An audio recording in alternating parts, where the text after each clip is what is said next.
Olá, pessoas! Sejam muito bem-vindos a mais um episódio do podcast Descubra Psicologia. Nós estamos aí em uma temporada recebendo a galera do Movimento Avançar, que é da Chapa Avançar aqui no estado de Goiás. Hoje eu estou recebendo dois colegas que vão conversar com a gente a respeito da psicologia na formação dos profissionais. Eu vou deixar com que eles se apresentem. Vamos começar com a Larissa. Conte-nos para a galera de casa quem é você, o que você faz. Olá, sou Larissa Faria, sou mestra em Psicologia Clínica e Cultura pela Universidade de Brasília, sou especialista em Psicologia Clínica e Complexidade Humana, em docência da Educação Básica Superior e atuo como psicóloga clínica desde 2018 e também eu atuo como professora e coordenadora do curso de Psicologia da Faculdade Assembleana do Brasil, FACEB. Legal. Fernando.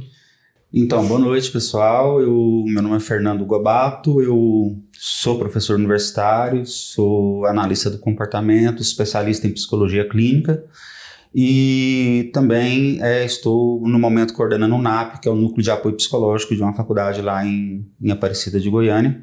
Então, eu estou na clínica e, ao mesmo tempo, na sala de aula com o pessoal da psicologia, dos alunos.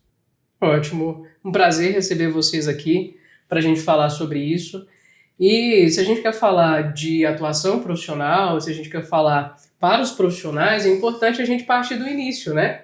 Lá na formação, onde vocês estão inseridos. Eu já estive na graduação como professora, fiquei 2 anos em uma instituição aqui de Goiânia, e sei que tem muita coisa que a gente vê dentro das instituições que precisam de um cuidado específico. Eu estou fora da instituição, já deve ter uns 2, 3 anos.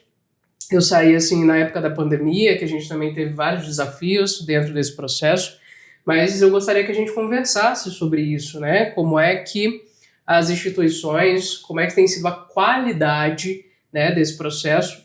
E até acho que eu vou começar com um assunto mais recente. Recentemente a gente teve aí uma resolução que foi publicada falando a respeito dos estágios. Você falou que está no NAP, está na coordenação. Como é que vocês percebem, né, dessa resolução que tem uma uma dezena de critérios a serem estabelecidos para serem seguidos, mas como é que é a realidade do dia a dia? Lá na instituição, como é que funciona? É possível? Se a gente até pega, né, o CRP, que fez a resolução, né, o CFP, oferece algum tipo de suporte? Como é que isso tem sido dentro das instituições? Quem quer começar? Então, antes um pouco dessa resolução sobre estágios, a gente teve uma mudança na diretriz curricular nacional do curso de graduação, que foi em 2023. E essa diretriz já trouxe algumas mudanças acerca do estágio também, estabelecendo ali estágio do núcleo comum, núcleo que trabalha, né, ali com áreas mais múltiplas da psicologia, para preparar as competências básicas do profissional de psicologia, as ênfases, que é uma questão também bem relevante para a graduação hoje, esses estágios com ênfases curriculares. Então, desde essa DCN, a gente já está com mudanças, inclusive esse ano é o último ano para todos os cursos de graduação atualizar de acordo com essa DCN de 2023. E a questão mais complexa é que, na teoria, é maravilhoso, é lindo, né? Mas quando a gente chega para a prática, é muito complexo, porque a gente tem um conjunto de questões envolvidas, desde questões econômicas a questões sociais, culturais, que impacta no processo de implementação dessas resoluções. Uhum. E muitas vezes o Conselho, bem como o MEC, entre outros, coloca lá pra gente, mas não explica muito bem o que é aquilo. Uhum. Por exemplo, vou usar um exemplo aqui, o serviço escola, eles falam, olha, precisa ter um serviço escola, mas o que é? Como? Sabe, não tem nada muito detalhado, muito explícito, e às vezes isso dificulta o processo de quem tá fazendo gestão nesses ambientes, né? Você não sabe exatamente o que tem que oferecer, Justamente. não tem muito o que se fazer, né? Como é que é a sua experiência lá no NAP e nas instituições? Então, é muito, muito válido a fala da Larissa, porque, ao meu ver, inclusive, assim, eu quero ler um trecho aqui, porque eu estou dando uma aula de Código de Ética do Psicólogo. E aí, como fica ali, pensem comigo, como fica o professor quando você vai dar uma aula dessa? Eu gostaria de ler um trecho e dizer para vocês o que acontece de fato. Então, aqui bem no início, né, antes dos princípios fundamentais do Código de Ética, fala que o Código de Ética expressa sempre uma concepção de homem e de sociedade, que determina a direção das relações entre os indivíduos. Traduzem-se princípios e normas que devem se pautar ao respeito ao sujeito humano e seus direitos fundamentais. Por constituir a expressão dos valores universais, tais como constante Declaração Universal dos Direitos Humanos, socioculturais, que refletem a realidade do país e os valores que estruturam uma profissão, um código de ética não pode ser visto como um conjunto fixo de normas imutáveis no tempo. A sociedade mudam e profissões transformam, e isso exige também uma reflexão contínua sobre o próprio código de ética que nos orienta. Lembrando bem, pessoal, que o último código de ética que nós tivemos atualizado foi em 2005. Então, como que o professor ali na sala de aula vai falar isso, que o código de ética não pode ser imutável, sendo que a gente está trabalhando com um código de ética de 2005, de 20 anos, nós estamos em 2025. Então, onde que se parou no tempo? Onde que se perdeu? Essas pessoas se perderam, que ficaram 20 anos. Então, não tem uma correspondência do falar e agir. Né, existe uma lacuna muito na teoria, que é muito bonito, como a Larissa colocou, mas na hora da prática existe, aí a gente fica, né, tem que fazer uma autocrítica com os alunos também na sala de aula, fala que não é imutável ao tempo, né, que tem que acompanhar, mas já tem 20 anos. Sim. E aí, como que a gente faz? Em tese, a gente tem as resoluções que elas vêm para atualizar algumas coisas do Código de Ética, né, mas a gente percebe que essas resoluções, elas no fim das contas não são práticas, elas não orientam adequadamente, elas são vagas. Acho que isso que você falou, Larissa, é muito interessante com o que o Fernando mencionou, porque beleza, eu tenho um código de ética lá de 2005, mas como a prática ela não é imutável, vão ter coisas que vão sendo atualizadas ou precisam ser atualizadas, né? A gente teve aí, por exemplo, pandemia, nós temos questões de gênero, de sexualidade, várias coisas que vão tendo um avanço dentro da nossa prática. O que se espera? Que a gente tenha resoluções ou que a gente tenha notas técnicas que sejam mais específicas e, de fato, deem um caminho. Mas não é o que acontece, né? Eu não sei se vocês... Como é que é a prática? Acaba que também essas questões de resolução e nota técnica, elas são... A gente vai consumindo aquilo sob demanda, né? Eu preciso daquilo, preciso entender, eu vou atrás de uma resolução específica. Até mencionei em um outro episódio que eu tive aqui conversando com o Murilo, que eu achei interessante uma nota técnica que foi lançada que falava a respeito de atendimento para mulheres lésbicas. Ah, legal, vamos ver o que está falando aqui, né? É um público específico que às vezes a gente não tem tanto... uma formação, que acho que até a gente vai entrar daqui a pouco, falar numa formação cristã, digamos assim, vamos entender como é que eu posso melhorar para o atendimento para esse público. Eu li. Quando eu terminei de ler, mas isso aqui nada é a mesma coisa, porque eles voltaram tudo para onde? Para o Código de Ética. Que vai falar dos direitos humanos, que vai falar que são importantes, mas essa é a base formadora. Eu quero saber quais são as especificidades desse público, o que eu preciso saber, o que eu preciso me formar para atender de maneira individualizada esse público. Não tem, é tudo muito vago. É assim como eu vi também nessa resolução que eu falei dos estágios, né? Eles falam um monte de coisa, mas eu acho que eles não foram lá avaliar qual é a possibilidade de implementar de fato isso dentro da instituição E tem mais, eu acho que vocês vão poder falar muito melhor do que eu, que vocês estão lá, talvez até a Larissa que está na coordenação, eles falam, a resolução fala, tem que fazer assim. Mas aí o MEC, ele estabelece outras regras para a instituição fazer a graduação que não necessariamente conversa com essa resolução. E quem está lá na prática faz o quê? Senta e chora. Você vai lá, senta e chora, Ai, é isso. Brincadeiras à parte, mas a gente... uma resolução, ela não pode eliminar a outra de alguma forma, né? Então, uma resolução do CFP, por exemplo, não pode passar por cima de uma do MEC. Uhum. Né? Então, a gente tem que trabalhar de forma que elas estejam juntas e implementando, né, ali mutuamente, né?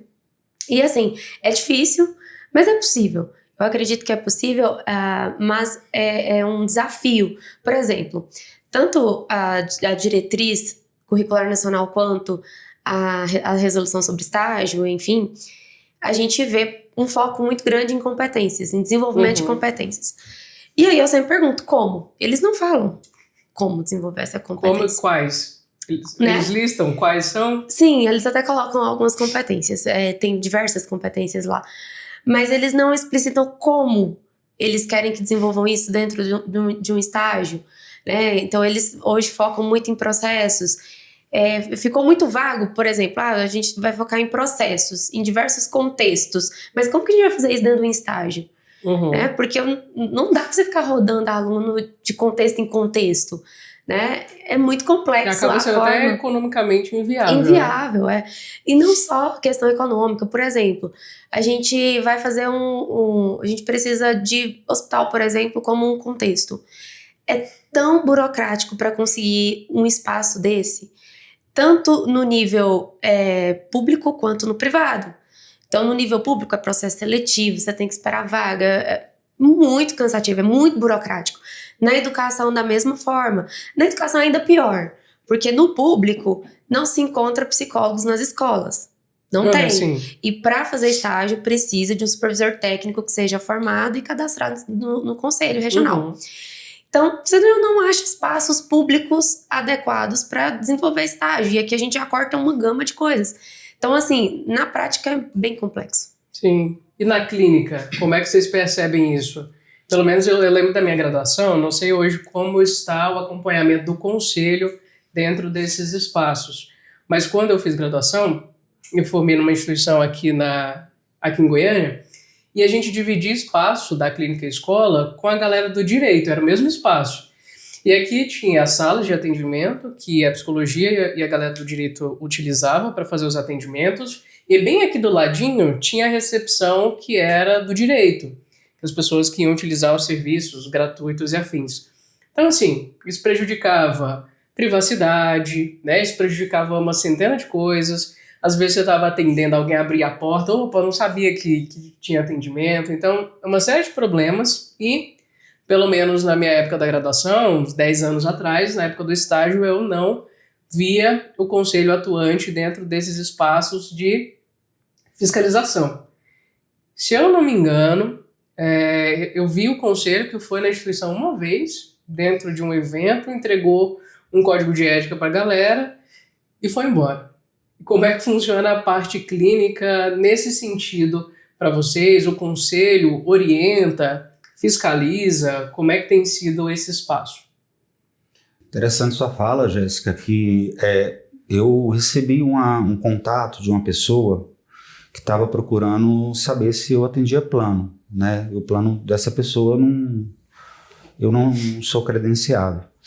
E aí ela falou que queria mudar a clínica dela, né?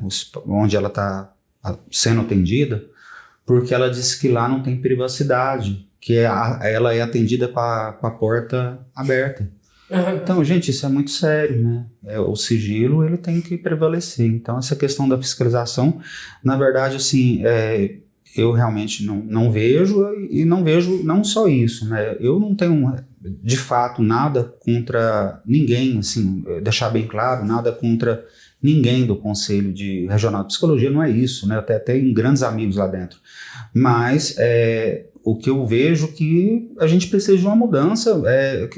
Tem até um colega meu que ele ficou 8 anos na OAB, como conselheiro da OAB.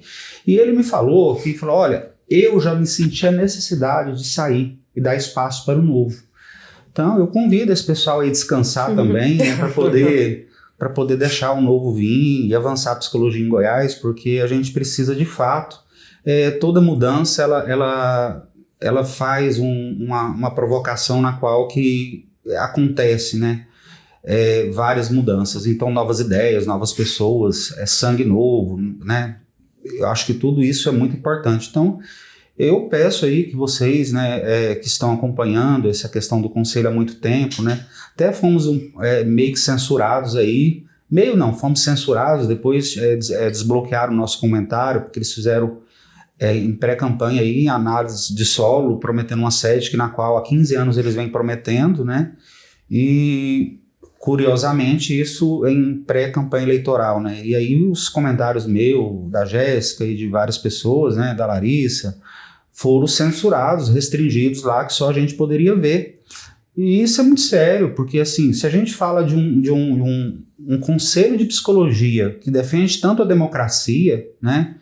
Por que existe essa diferença, né? Eu pago o CRP igual todos, né? O boleto como todos nós. Então, por que eu não posso também expressar a minha opinião, né? Por que estão censurando a gente? Então, cabe aí vocês refletirem sobre isso, se realmente existe correspondência do falar e agir. E eu convido vocês ao novo. Ótimo. Esse aspecto do que você fala, né, da correspondência do que se fala com o que se faz, ele é muito importante, né? Larissa, eu não sei, lá na sua instituição, já chegou a hora dos estágios obrigatórios? Sim, mas não na clínica, né? Começaram agora na área escolar, educacional. E assim, essa questão do estágio clínico, eu acho que é tão fundamental, porque às vezes a gente foca muito na questão de fiscalização, né? Mas o que a gente precisa antes da fiscalização é uma orientação. Sim. Porque não faz sentido a gente ter uma fiscalização sem orientação.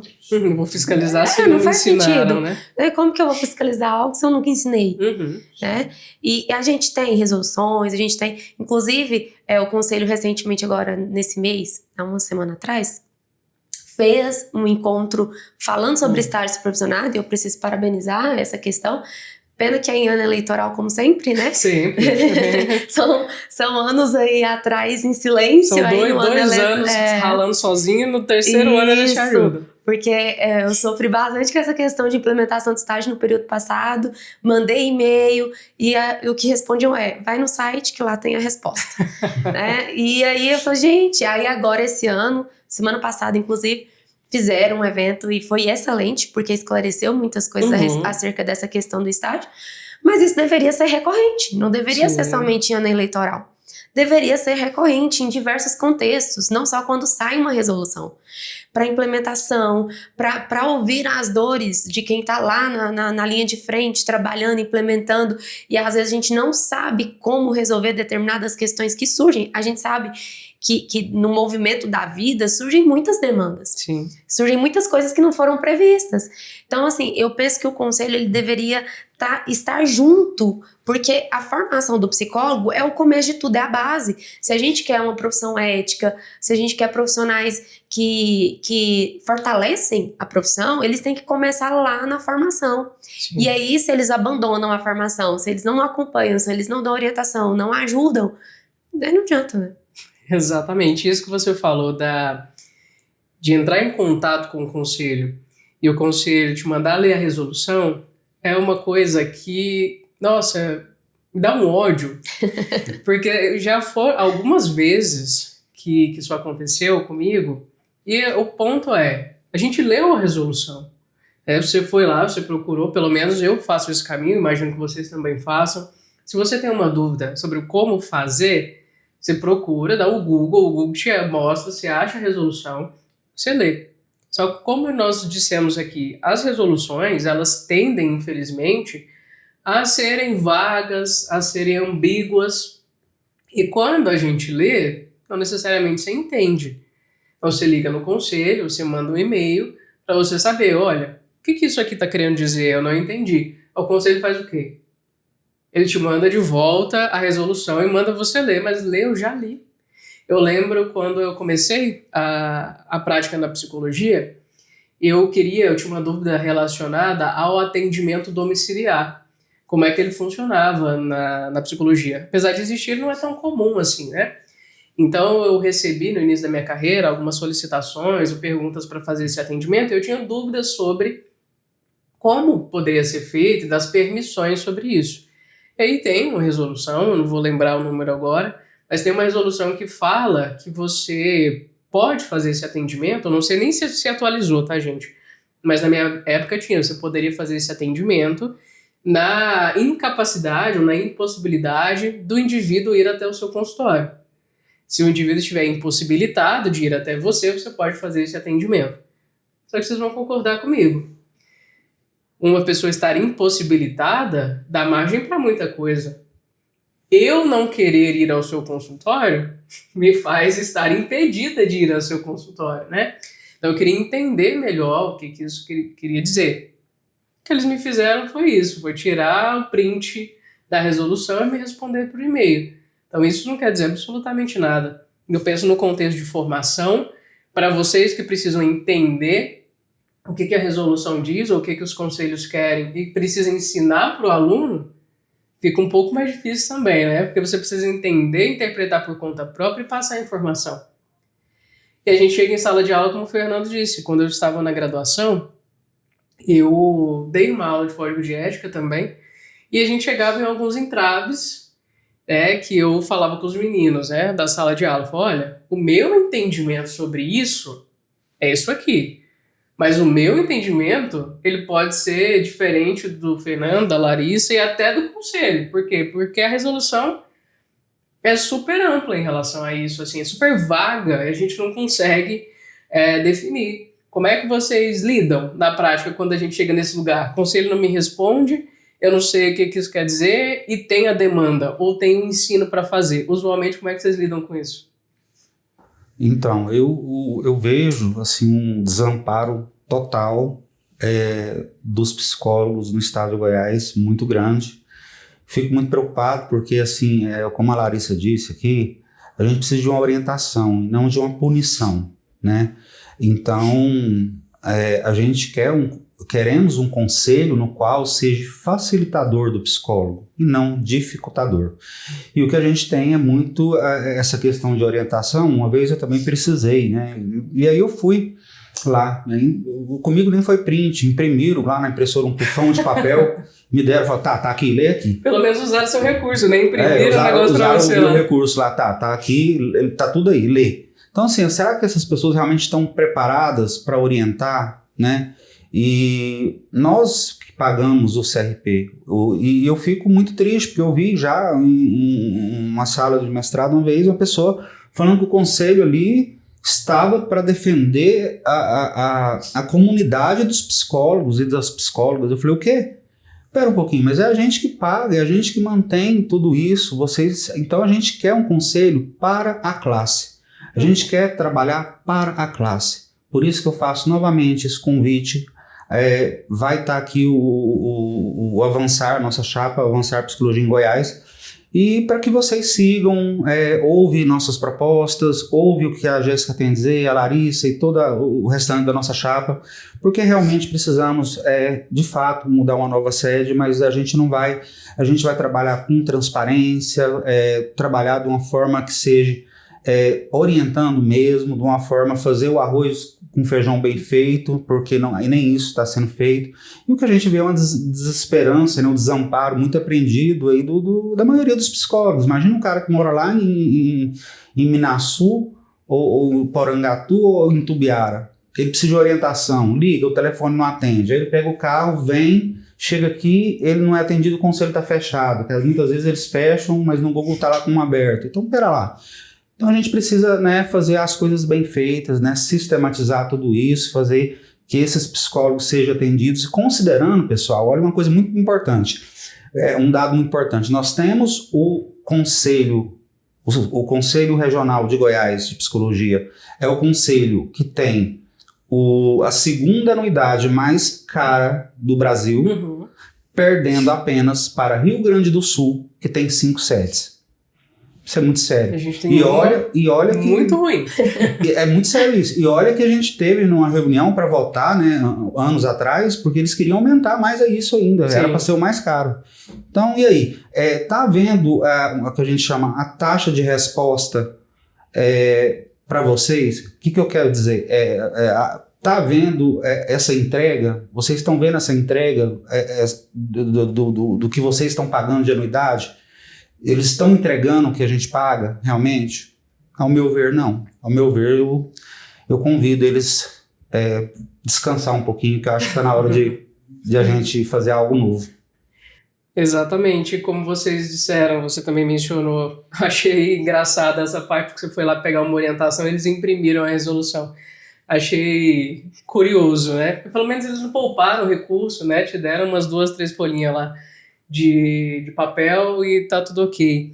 Mas é muito ruim saber disso, né? Que você paga aí, quanto que foi esse ano? 600 e alguma coisa, né? Quase 700, sabia? Quase 700, Para que quando a gente precisa de um esclarecimento a respeito de um documento que foi feito por eles, a gente não tem.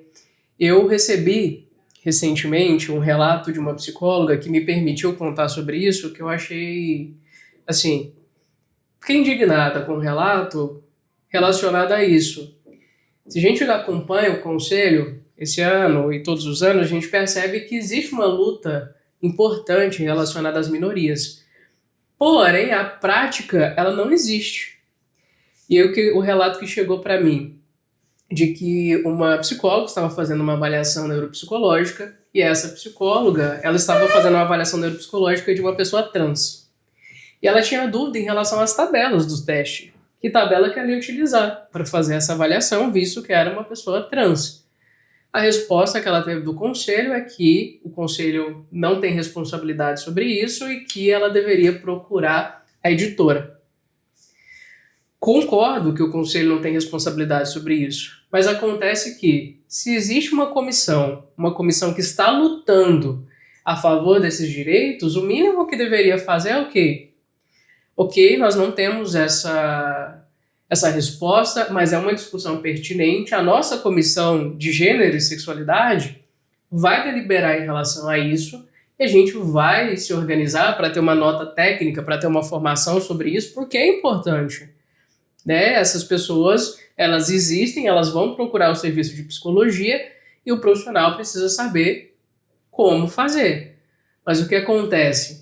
Tem todo esse movimento de luta pelas minorias em rede social, em um evento, e a gente, como diz o Murilo, né, vamos ficar discutindo aqui o sexo dos anjos, numa esfera das ideias, mas e a prática? Quando uma pessoa trans chega para mim, eu faço o quê? Como é que eu atendo? Que tabelas do teste eu vou utilizar? Eu imagino que essa discussão não foi levada ainda para a graduação de maneira mais incisiva assim. Não. E nem incentivada, né? Porque não tem resolução para isso, né? Então vai virar aquela discussão sem fim. Que não vai chegar em lugar nenhum. Porque a gente não tem algo que vai dizer, olha, é assim que deve se agir, né? Porque a gente precisa lembrar que a psicologia é uma ciência. A psicologia não é uma profissão política somente. Ela também é, mas não é só. Não é uma profissão ideológica. Inclusive, no nosso código de ética diz que a gente não pode induzir a isso. Exato. A condições ideológicas, políticas, enfim. Sim. Então, não faz sentido a gente ficar em torno de discussões que não tem dados, que não tem estudo, que não tem algo que foi estudado mesmo. E esse que é o problema hoje que eu vejo na psicologia. É que às vezes as pessoas elas ficam presas demais em questões filosóficas, ideológicas, políticas, e não olham para a psicologia enquanto ciência, enquanto profissão, e a gente está sendo descredibilizado por conta disso. Exatamente. Porque a gente está sendo colocado no patamar de pessoas que faz um curso de 3 meses e se acha profissional tanto quanto a gente. Por quê? Não, e o pior é que às vezes a gente ouve pessoas falando, eu fui no psicólogo, não resolveu meu problema, e eu fui lá no terapeuta, não sei o que lá das quantas, resolveu meu problema. Isso quer dizer que o psicólogo é ruim, é inferior em relação ao outro. E a gente sabe que, claro, tem um monte de coisas que envolve nesses resultados, mas assim, eu enxergo como um empobrecimento, né, da ciência, da psicologia enquanto ciência, desse posicionamento, porque a gente está preso demais no que eu acho, no que eu penso, no meu argumento, Na minha abordagem. Tá, e os estudos, né, e a pesquisa, e esse é o problema grande. Exatamente, e esse ponto de olhar a psicologia como ciência, como profissão, né, isso faz com que a gente perca muita coisa. Eu, até me lembrando aqui, que eu quero até trazer para você, Larissa, que está na coordenação, que esse ponto, né, a gente discute o sexo dos anjos a graduação inteira, né, 5 anos. Aí você sai da graduação, você não sabe o que fazer. Como é que você se vende, como é que você se posiciona, como é que você pensa na efetividade do seu tratamento que você está oferecendo lá na sua clínica. Como você disse, eu venho para o psicólogo fala para mim assim, isso é difícil, porque cada indivíduo é único, a subjetividade. Não consegue falar para a pessoa, olha, para tratamento da ansiedade, a gente tem uma expectativa perante os estudos de que, sei lá, com 3, 4 meses, você já vai ter apresentado uma melhora significativa. A pessoa que fez os 3 semanas de curso, ela, vou falar da minha área, pessoa que ela fez uma formação para profissionais da saúde para manejo de ansiedade. Ela vai aprender 3, 4 técnicas lá, que quando a pessoa ficar com ela 2 semanas, a pessoa ela vai conseguir perceber melhora nos sintomas dela, porque ela vai aprender a manejar. Ela vai aprender a respirar, ela vai aprender uma centena de coisas que mesmo que não tenha um fundamento teórico, ela vai melhorar. A médio e longo prazo, a gente sabe que isso vai voltar porque não foi conduzido o processo terapêutico adequado. Mas ela foi lá e mostrou resultado. O psicólogo ele foi ensinado que ele não pode mostrar resultado, né? Que a gente não pode falar dos benefícios dos resultados que a gente tem. Na minha graduação, a minha escola, a minha faculdade, ela tinha o nome lá, no final, o slogan dela era Escola de Negócios. Aí você pensa, vou aprender a sair e ser um bom profissional, né? O que ela tinha de escola de negócios era mais relacionado à psicologia organizacional e não necessariamente à formação quanto profissional. Nós viemos da mesma graduação, todos nós 3 aqui? Você sim. Sim, você sim, mas eu sei que você. Sim. Eu não me lembro. Não. Então, se não é escola de negócio, não foi. Não, foi em outra. Então, mas a gente se esbarrou, né? A gente pegou na graduação. E aí, eu penso, dentro da grade curricular, não ensina como o profissional vai precificar, como é que o profissional vai cobrar, habilidades sociais para ser empreendedor. Porque as pessoas não gostam muito dessa palavra, mas no fim das contas nós somos, em grande maioria, a psicoterapia, né, a psicologia clínica, é majoritariamente a nossa área de atuação na psicologia brasileira. Então nós somos autônomos. Sim. Se você não vende, você não aprende a vender, você não vai ter um bom trabalho. Pelo menos na minha época não tinha na grade disciplinas que ajudavam a gente nisso. Como é que está a realidade hoje? Ótimo, Jéssica, excelente. Só fácil, tirou as palavras da minha boca. O que eu vejo é assim, se perde muito tempo com disciplinas engessadas, como o Código de Ética, que está há 20 anos engessado aí no tempo, que não era para estar imutável e está, né? E, ao mesmo tempo, se perde muito tempo com disciplinas que talvez, às vezes, nem é tão, né, científica. O conselho deveria, de fato, fazer um acompanhamento junto com as faculdades, olhar a grade, né, ver que realmente, por algumas coisas, por exemplo, seu trabalho de mestrado excelente, né, de precificação, de como se cobra, se não cobra, de que forma.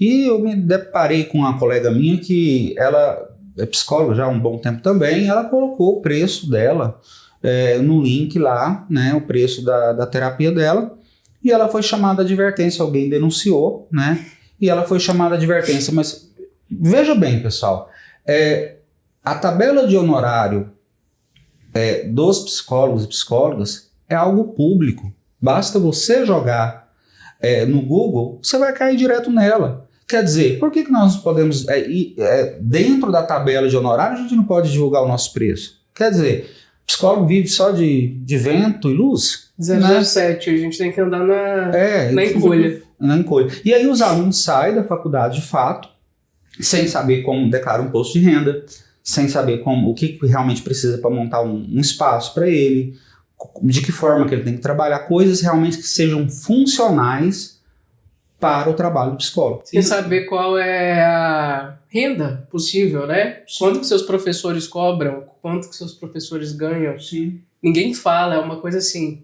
Sim. absurda. Parece que é proibido falar, né? Uma coisa muito... E pensar nesse aspecto, a gente segue, porque às vezes a gente não quer ter problema com o conselho, não ter questão de encheção de saco.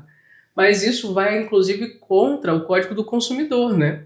Tem que deixar claro quanto você cobra pelo seu serviço. Mas aí são coisas que a gente precisa conversar, a gente precisa de mudança para pensar de uma maneira diferente. Porque o Código de Ética, ele não fala que você não pode falar a respeito do seu preço.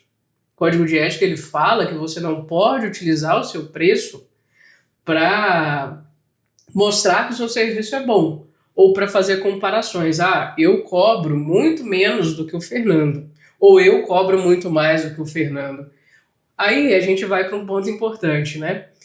Que aí não pode falar do preço. Mas é o que as pessoas falam? Ah, contrato meu serviço porque eu tenho esses horários como horário social. E é isso que o conselho, é isso que o Código de Ética está falando que não pode fazer. Você não pode atrair as pessoas em decorrência do preço. E fazer essas divulgações de preço social é o que não pode. Você já viu alguém sendo denunciado porque está fazendo propaganda de atendimento social? Eu nunca vi. Eu duvido que isso tenha acontecido. Esses dias eu me meti em uma treta no Threads, porque uma pessoa colocou assim: procuro psicólogos para fazer permuta do meu trabalho com divulgação. A pessoa trabalhava com marketing digital. Vocês já sabem qual foi as respostas todas lá, né? Das pessoas falando que não pode, nananana. Eu fui lá falar, né? Dar meus centavos de contribuição. O Código de Ética, nem nas próximas resoluções que tem, não existe uma proibição de permuta. Tem uma recomendação para que não se faça, porque isso pode afetar a relação terapêutica ou qualquer relação de trabalho, e para que você pense sobre isso, né? Então as pessoas, a gente volta para aquele problema, né? O código é confuso, as resoluções também são confusas, alguém interpreta e fala sobre isso, e usualmente os conselhos que estão há muitos anos lá, eles fogem desse lugar de ensinar o profissional a ser profissional. Vai muito da esfera do pensante, o que a gente tem que ser também, mas pensar não coloca dinheiro na mesa, pensar não paga boleto, né? E eu até queria trazer, aproveitando essas polêmicas, uma pergunta para você, Larissa, específica. Você mencionou e você fez a apresentação, quando você estava se apresentando, você falou da instituição em que você está como coordenadora, né? A instituição, ela é uma instituição vinculada à igreja. Confessional. Então, como é que é isso na prática? Como é que você gerencia e o que é que você percebe indo até para esse lugar de que psicologia e religião não conversam? As pessoas têm essa discussão já há séculos, né? Não é recente, não é nova, sobre essa relação entre religião, ciência, filosofia, né? Então isso é muito antigo, não é novo. E recentemente, novamente, as pessoas estão, não generalizando, né? Mas parte das pessoas estão vendo o ambiente ou o contexto religioso como um inimigo da ciência. Uhum. E que não necessariamente é. Né? E a prova disso é que a gente vê faculdades, né, universidades como PUC, Mackenzie, que são instituições confessionais, grandes nomes, e que são de excelência naquilo que fazem, desde sempre. Uhum. O curso de psicologia surgiu, um dos primeiros, na PUC. Sim, em Goiânia é o primeiro, né? Em diversos estados, não só aqui em Goiânia, em diversos estados. E que é de excelência desde então. Sim. Então, assim, a gente precisa entender que o contexto religioso, uma instituição confessional, ela não necessariamente é inimiga da ciência. Uhum. E uma coisa é a instituição ser confessional. Outra coisa é a psicologia ser confessional. Ótimo. Né? Eu ter uma psicologia cristã, uma psicologia católica, uma psicologia umbandista, uma psicologia o que quer que seja, isso é antiético. Sim. Porque a psicologia é uma ciência, então não tem confessionalidade religiosa. Uhum. Agora, a instituição que tem uma mantenedora religiosa, por que ela não pode ser confessional? Sendo que quem mantém aquela instituição é uma instituição religiosa. Uhum. Né? Então, o que as pessoas precisam entender e aprender a separar isso. E eu entendo também o porquê dessa correlação, porque, infelizmente, as pessoas misturaram muito as coisas. Mas sempre foi assim, Mas né? sempre foi assim. Sempre tem aquele grupo que mistura e tem um grupo que separa totalmente e tem um grupo que tenta conciliar. Né? Então a gente precisa entender que uma coisa é uma coisa, outra coisa é outra coisa, né? Exato. Que não necessariamente elas são inimigas aí. E na história da psicologia a gente tem isso, né? Sim. De que olhávamos para as questões mentais como demônios, espíritos e afins. Depois a gente veio, nesse período também, passamos para as questões fisiológicas, né? Temos lá, como que é, gente? As 5... não sei o que lá, personalidade, que é o fleumático, não sei o que, os temperamentos, isso. E a gente veio evoluindo, mas desde que o mundo é mundo, tem se relaciona psicologia com religião, medicina com religião, mas hoje a gente entende muito mais sobre isso, né? Porque as pessoas acham que elas pensam que, sendo uma instituição confessional, primeira aula, os primeiros 15 minutos é de oração, de mão dada, fazendo algum tipo de prece ou oração. E não é isso. Não. A instituição oferece um curso, na verdade ela é mantenedora do curso, e o curso segue aquilo que foi estabelecido. Esses dias também eu entrei numa briga sem nem querer. Estava lá no grupo, acho que às vezes você acompanhou isso também, Larissa, no grupo da universidade, onde a gente fez mestrado, em Brasília, né, da UNB. E uma pessoa, ela fez uma pergunta muito simples do grupo. Ela mandou uma mensagem falando: alguém tem indicação de um psicólogo católico? Foi só isso que ela fez. Disso, eu acho que a discussão começou, era antes do meio-dia, passou uns 2 dias do pessoal discutindo isso. Eu peguei esse print e coloquei lá no Threads e só falei. Perguntaram isso no grupo do mestrado da faculdade. E lá no Threads, um monte de gente brigando entre si também. Eu nem falei o que eu acho sobre, eu não falei nada, mas esse assunto bota fogo em tudo. Mas o ponto, aproveitando até o espaço para falar da minha opinião, isso tem muito a ver com o que a Larissa falou. Gente, nós psicólogos somos pessoas. Cada um aqui professa ou não uma fé. E isso tá tudo bem. O que a gente não pode fazer é levar essa fé, não é nem levar essa fé, porque se você é uma pessoa só, inevitavelmente as suas crenças, a sua fé vai estar onde você estiver. Mas você não vai induzir as pessoas a seguirem aquilo que você acredita ou aquilo que você não acredita. Mas a minha opinião polêmica sobre isso, eu super acho válido que as pessoas que não são da psicologia, que elas estabeleçam qual é o critério que elas escolhem para que elas se identifiquem com o profissional que elas estão contratando. Isso. Aí se a gente vê, vamos para outras esferas, uma pessoa que ela está na comunidade LGBTQIA+, o que mais a gente vê estão corretíssimos. Eu quero contratar um profissional que seja da comunidade que ele entenda. Tá super válido, porque quando ele faz isso, ele está trabalhando, pelo menos evitando que ele sofra algum tipo de preconceito ou que ele tenha alguma fala que seja invalidada para uma pessoa que não entende o contexto onde ele está vivendo. Se eu procuro um psicólogo, uma psicóloga evangélica, ou se eu procuro um psicólogo católico ou um bandista, é a mesma coisa. Eu não quero que essa pessoa reze, ore ou faça qualquer coisa com isso dentro do consultório, mas eu parto do princípio que ela vai entender. Vai entender? Sabemos? Não sabemos. Mas a ideia é que existe uma identificação. Sim. E tá tudo bem, que as pessoas não entendem. Quem está me contratando, ela pode utilizar o critério que ela quiser. A Jéssica tem o cabelo enrolado, vou com ela. O que pode ser válido também. Uma pessoa que ela tem questões relacionadas ao cabelo, essa psicóloga, ela usa o cabelo dela enrolado, ela vai entender. Já vieram até mim porque eu tinha o nome e o sobrenome da irmã da pessoa. Olha aí. Ela foi no site pesquisar psicólogos e viu meu nome e sobrenome. Ela falou assim: é o nome da minha irmã, eu quero fazer terapia com ela. Pronto. Então as pessoas vão por N motivos, né? Foi o critério que ela teve para identificação. E tá tudo bem.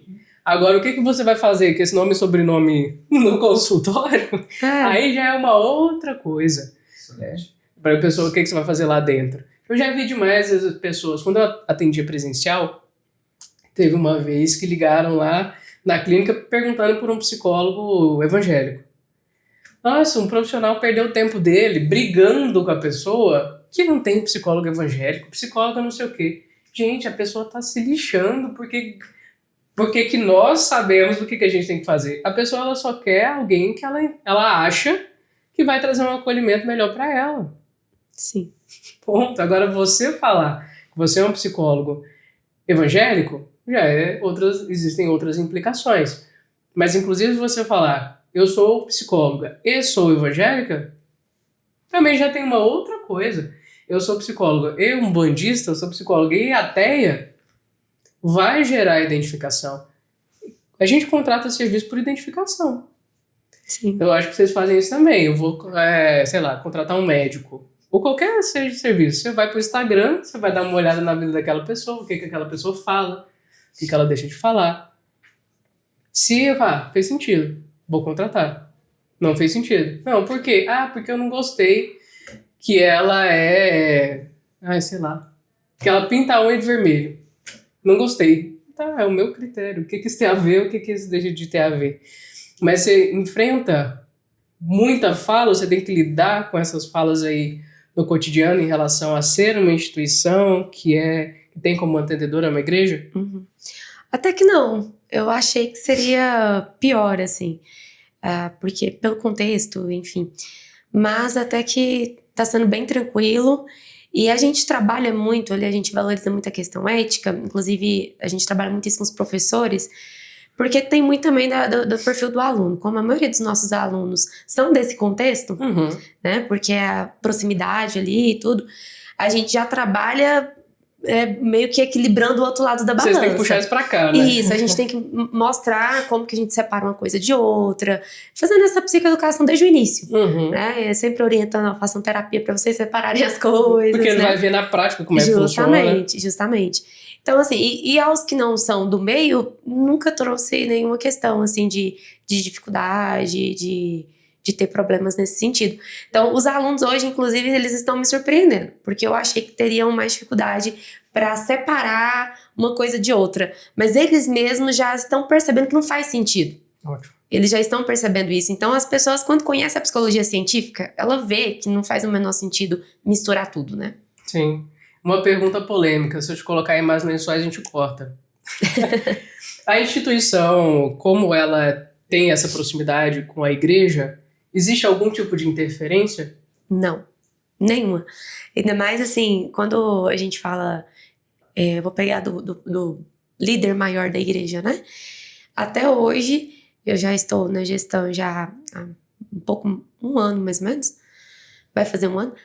E até hoje, assim, não teve nenhuma interferência da parte dele comigo, assim, de chamar e falar, olha, eu preciso que seja assim, assado. Nenhuma mesmo. Então, tem ali, obviamente, da cultura da instituição alguns critérios institucionais. Você vai pegar no PDI de uma instituição, você vai ter lá qual é a cultura da instituição, algumas questões, mas não são questões que interferem diretamente na educação, no curso e na formação do psicólogo. Excelente. Eu acho importante a gente desmistificar esses aspectos de uma coisa é uma coisa, outra coisa é outra coisa. As coisas caminham de maneira diferente. Se a gente pensa aí no processo para finalizar nossa conversa, o que vocês que estão inseridos como professores, como coordenadores dentro das instituições, o que vocês percebem que é falha do Conselho Regional e que o Conselho poderia ser mais atuante? E o que a gente se propõe a ser mais atuante? Excelente. Eu acredito que o Conselho deveria caminhar junto com todas as faculdades e universidades, aproximar, mandar pessoas realmente lá, mas não mandar só no ano eleitoral, nos últimos meses, né? Mas realmente trabalhar os 3 anos de gestão, né? Para que alinhe essas questões, né? Ao contrário da experiência dela, né, assim, eu acho que isso é muito entre ética e moral. A ética se diz muito ao respeito, ela é universal, né?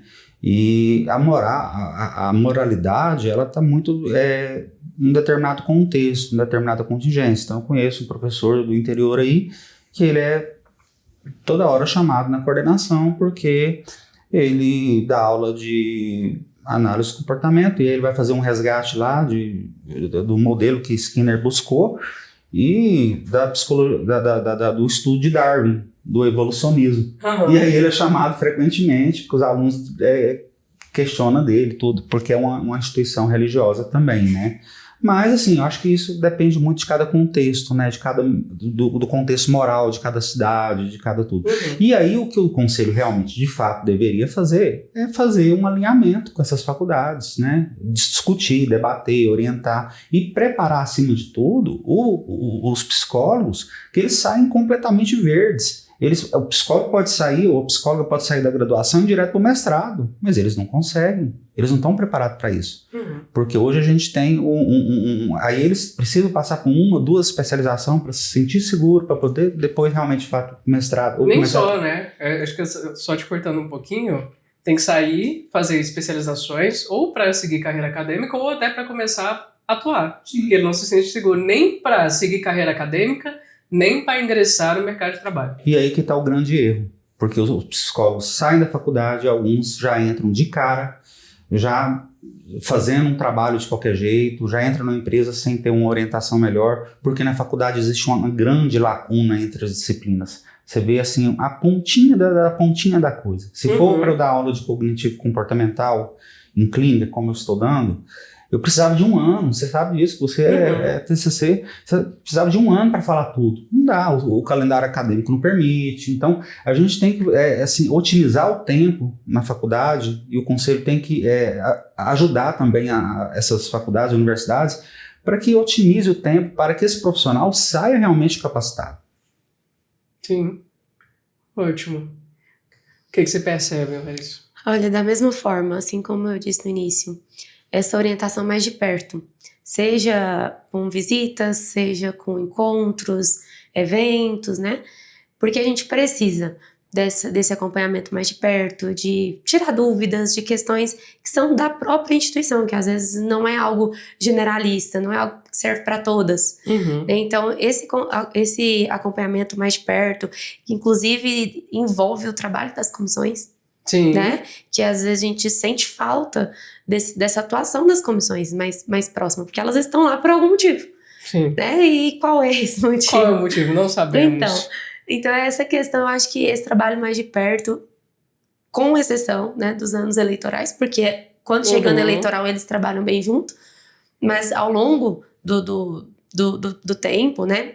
Inclusive, diga-se de passagem, essa atualização da DCN 01 de 2023, que eu mencionei para vocês, eu não vi durante esse período nada falando sobre essa atualização, né? Então, assim, é algo que deveria estar sendo muito explícito, deveriam estar enviando no e-mail das instituições para todo mundo ficar sabendo que houve uma atualização da DCN, da Diretriz Curricular Nacional do curso de graduação de Psicologia. Mas eles não fazem, né? Então, assim, do estágio agora fizeram, né? Eu acredito que pelo momento, mas eu acho que a gente precisa desse trabalho mais próximo.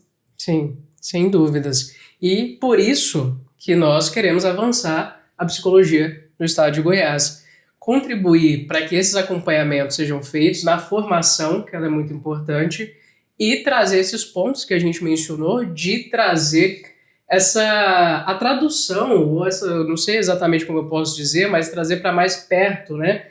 Tanto a formação quanto a atuação profissional, para que o profissional ele consiga, assim que se torna um profissional, pegou lá a carteirinha do CRP, trazer essa ideia mais clara. O que eu tenho que fazer agora? Como é que é o mercado de trabalho?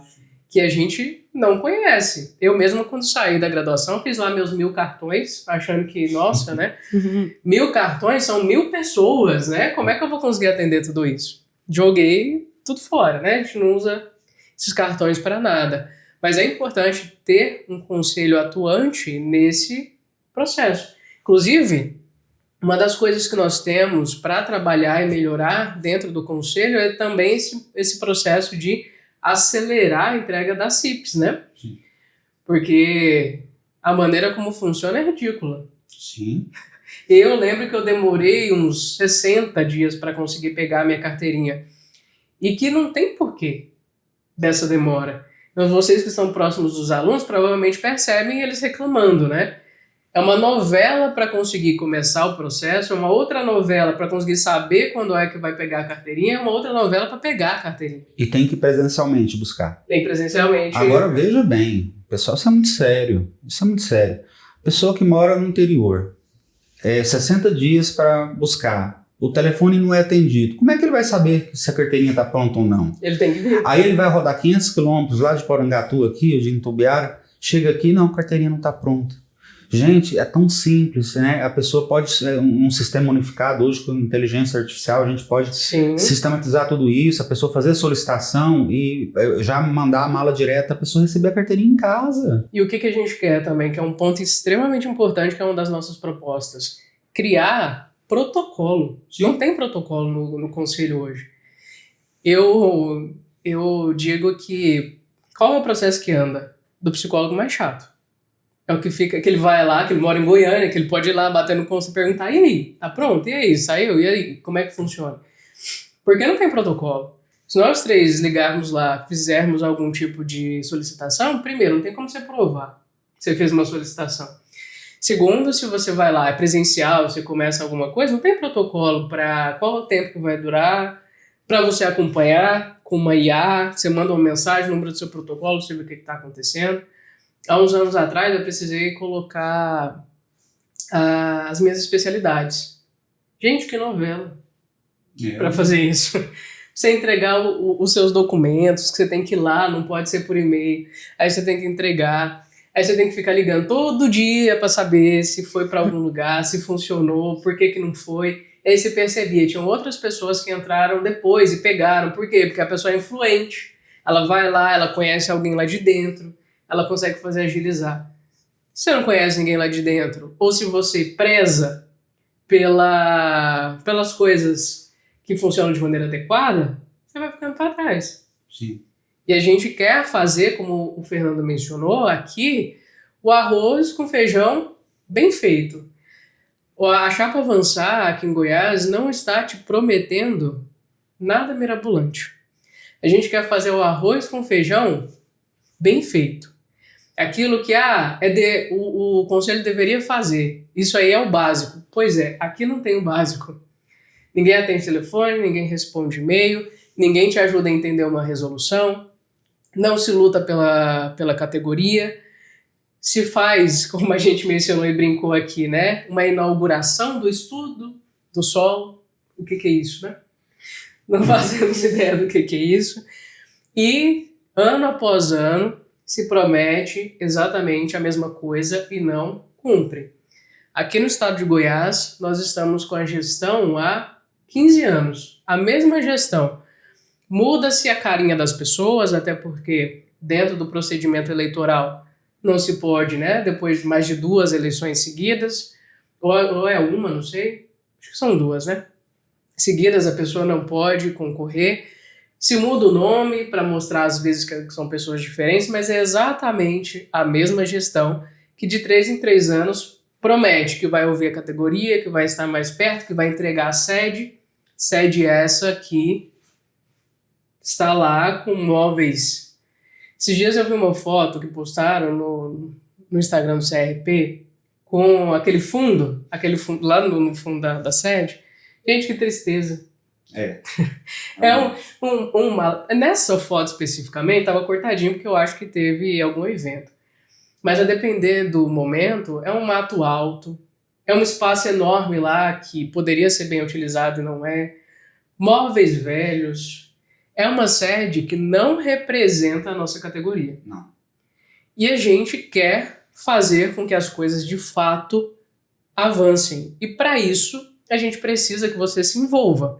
Para além do seu voto, conversar com os colegas de profissão, acompanhar de perto o que está acontecendo, porque a nossa parte nós estamos tentando fazer, estamos fazendo, estamos nos colocando à disposição, estamos conversando, mas a gente precisa que você se envolva com o seu voto e conversando com os colegas.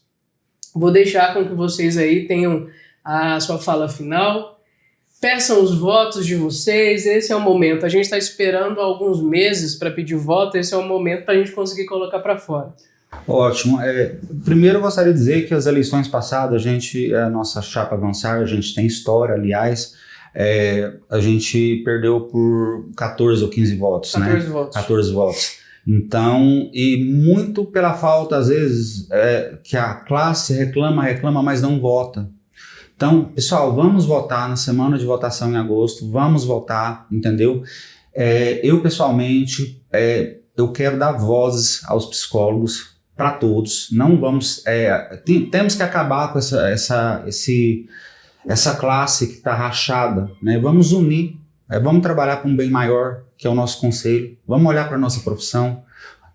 Pessoal da outra chapa, se a gente vier a ganhar, não sei, a gente não sabe o resultado, estamos começando agora, mas iremos trabalhar para vocês também. Não vamos fazer restrição de pessoas, não. Pelo contrário, a gente quer unir a psicologia em Goiás, a gente quer pessoas que caminhem com a gente, de fato, fazer acontecer. O arroz com feijão bem feito e, de fato, a gente ter realmente uma sede, benefícios, de repente, aí, a gente projetar um auditório para que você, psicólogo, psicóloga, possa ali sublocar um valor com conselho, um valor simbólico, mas que você possa ter um espaço para você dar seu curso, o seu workshop, né? Nós não temos benefício nenhum, não temos nenhuma sede decente, eles estão recebendo pessoas ali em pé, tá lá no Instagram, então é muito triste, né? A gente, como psicólogo, eu fico muito triste de ver a classe ser tratada dessa maneira. Então, Avançar Psicologia está aqui, gostaria que vocês acompanhassem nossas propostas e vamos mudar isso no estado de Goiás. Isso. Eu gostaria de dizer que eu sempre gosto de repetir aquela frase que é atribuída a diversas pessoas, né? Inclusive Einstein, a gente nunca sabe se de fato é. E não adianta, né? Tolice é a gente fazer a mesma coisa, sempre esperar um resultado diferente. E infelizmente a gente tem visto muito isso. A gente espera que a psicologia seja mais valorizada, a gente espera que os psicólogos sejam mais valorizados, que a gente tenha o nosso espaço cada vez mais no mercado de trabalho, que na verdade está sendo tirado de nós cada dia mais. E a gente espera isso sempre. E o problema é que a gente espera, mas a gente vive fazendo as mesmas coisas, deixando as mesmas pessoas no poder, deixando as mesmas pessoas fazerem o que elas sempre fazem. Então elas prometem, mas o modus operandi, a prática é a mesma coisa sempre. Então se vocês querem resultado diferente, se vocês querem uma psicologia diferente, vamos escolher um caminho diferente. Nós estamos aqui expondo a nossa dor. Eu acredito que o Fernando, a Jéssica, eu e tantos outros da nossa equipe teria muitas outras coisas que a gente poderia estar fazendo nesse momento e durante essa campanha e durante os próximos anos, mas a gente escolheu lutar pela classe. A gente escolheu não ficar sentado esperando que as coisas mudassem sem a gente fazer nada. Então a gente conta com você para que a gente se una nesse movimento e consiga trazer resultado de fato para a nossa categoria. Exatamente isso. E esse é um ponto importante. Vale lembrar que nós estamos aqui dentro do movimento Avançar justamente porque a gente acredita que dá para fazer diferente, a gente acredita que nós conseguimos organizar e fazer o básico funcionar, o arroz com feijão, e não só isso. Depois que a gente conseguir organizar isso, são 3 anos, dá muita coisa, dá para fazer muita coisa. A ideia não é aparecer de 3 em 3 anos. Nós estamos aqui porque nós acreditamos que dá para fazer diferente, porque nós queremos lutar pela classe, considerando que nós também somos a classe. Aquilo que nós fazemos para melhorar para você, melhora para nós, porque nós somos uma classe. Então nós queremos pedir o seu voto, pedir para que você vote na chapa Avançar, tanto em Goiás como no federal, para que a gente consiga de fato fazer um bom trabalho para os profissionais da psicologia. Está aqui embaixo os nossos Instagrams pessoais para que você possa seguir e, sobretudo, as chapas tanto do regional quanto do federal. Acompanhe, convide pessoas e vote em agosto, entre os dias 23 e o dia 27. Nós temos a nossa eleição. Acompanhe, nossas redes sociais vão trazer todos os passo a passo que você precisa para votar. Não fica de fora, o seu voto é um voto importante para que a gente mude a nossa realidade no estado de Goiás. Então a gente conta com o seu apoio. Então a gente fica por aqui, não deixe de curtir o vídeo, de mandar para os seus colegas de profissão e a gente se vê em outros episódios. Um abraço e até a próxima!